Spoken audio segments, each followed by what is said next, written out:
This place is where I born, but I never been there in my memory. I was grown in a big city in Hubei, which is where I stayed all the time.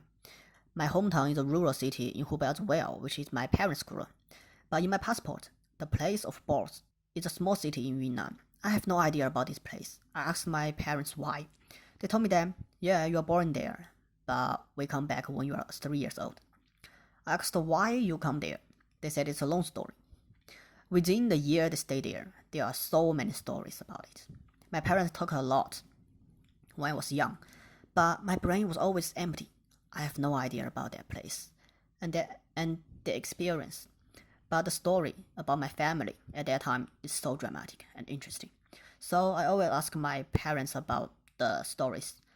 So the more I ask, the more I'm curious. The more I'm curious, the more I asked. Before I born, my family is a traditional farmer family. When my dad and his brother become adult, they didn't continue farming, and they found a job. My uncle was a bus driver, and my dad was a cargo ship driver. In 1995, 5 years before I born, there were two accidents. The bus clashed with people, and the cargo ship was overturned with goods and people. Yeah, this is my family. It's so dramatic.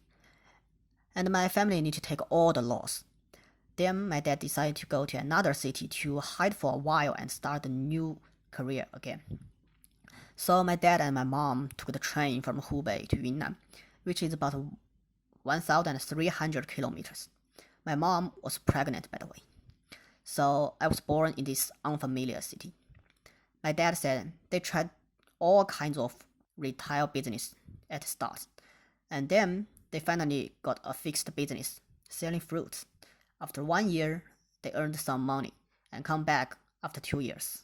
In their description, the city is old and small. The place they live was a big land with 8 small houses in a courtyard. There's a grapevine in the center of the yard. The landlord was a nice person, so the grapes were free to eat. About other residents, one of them was a person from the same village. One is a tea seller, so my parents can always smell the tea. Anyway, all of them were from other cities and try to start a new career and earn money. Someone asked me why I not go to that city and find something about my childhood and the history of struggle about my parents. I would like to say time has passed and the city has changed. The memory of my parents and the imaginary of my birthplace cannot be found in that real world.